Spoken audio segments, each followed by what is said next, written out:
गुरुवार को ऑपरेशन जागृति अभियान के तहत अपर पुलिस अधीक्षक मैनपुरी, क्षेत्राधिकारी भौगांव व प्रभारी निरीक्षक बेबर ने नबीगंज स्थित DRKP इंटर कॉलेज में जागरूकता कार्यक्रम आयोजित किया। जन चौपाल लगाकर महिलाओं, बालिकाओं, छात्राओं एवं आम जन को महिला सुरक्षा एवं सरकार द्वारा चलाई जा रही जन कल्याणकारी योजनाओं की जानकारी दी।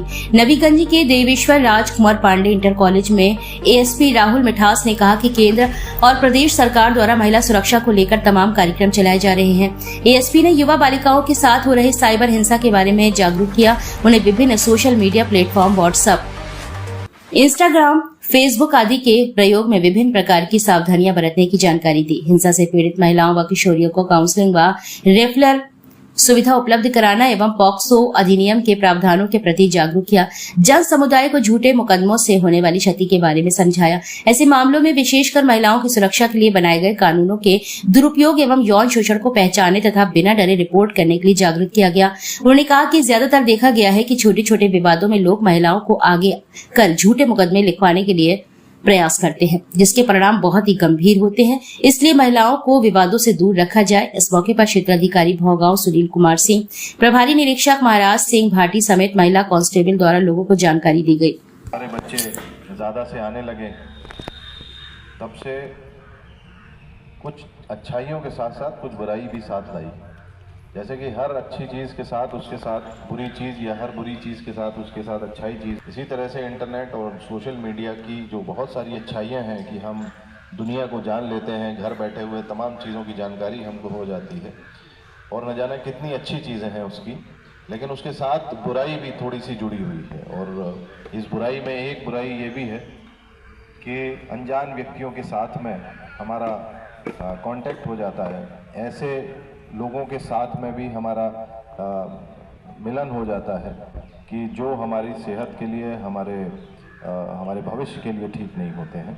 और कभी कभी इसी संबंधों के आधार पर हमारे घर से हमारे बच्चे हमारे घर छोड़ के चले जाते हैं, भाग जाते हैं, और उसके बाद उसमें जो प्रॉब्लम्स आती हैं, जो परेशानियां आती हैं, उनसे हम सभी लोग उसकी जानकारी रहती है कि अगर कोई घर से भाग जाती है बेटी या बेटा, तो कितने प्रॉब्लम्स आती हैं। सामाजिक रूप से हम लोगों को एक अपमान जागृति चलाया जाता है कि हम लोग अपने बच्चों को समझाएं।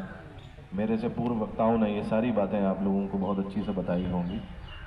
मेरा आग्रह है आप जागृति में है वो झूठे केस बनाने की होती है। महिलाओं को आगे करके झूठे केस बनाना ये एक परंपरा हो गई है। इतनी ज़्यादा ये प्रॉब्लम आ गई है कि हर केस में, चाहे वो कोई केस हो, हम लोग यही देखते हैं कि आदमी आते हैं अपने परिवार के साथ, महिलाओं को सामने रख देते हैं। अब हम सभी लोग जानते हैं कि आपसी झगड़े के अंदर मुश्किल से 2%, 4% ऐसा होता है कि घर से बाहर महिलाएं निकलती हैं। वो ज़्यादातर पुरुष के बीच में लड़ाई होती है, या छोटी मोटी लड़ाई अगर महिलाओं के बीच होती भी है तो इतनी गंभीर नहीं होती है, छोटी मोटी लड़ाइयाँ होती हैं। लेकिन हमारा ये टेंडेंसी हो गई है, ये एक परंपरा हो गई है कि लेके महिलाओं को आगे कर दें, उनके साथ छेड़खानी, बलात्कार, तमाम ऐसी चीज़ें जो ऐसा नहीं होता है, लेकिन उसको हम लोग गंभीर धाराओं में करने के लिए कभी कभी, मुझे कहना नहीं चाहिए, लेकिन ऐसी सलाह हमारे विधिक जो सलाहकार होते हैं, वकील होते हैं, उनसे हम लोग ले लेते हैं कि वकील साहब ऐसी धारा लगवा दो कि जिससे कि सामने वाले को प्रॉब्लम और ज़्यादा हो जाए।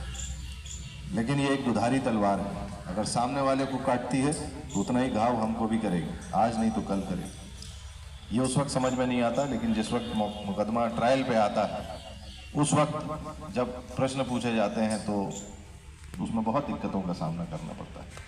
तो उससे अच्छा ये है कि हम लोग इस तरह के झूठे मुकदमों से बचें। हमारी माताएं, बहनें, हमारी बेटियाँ, उनका हम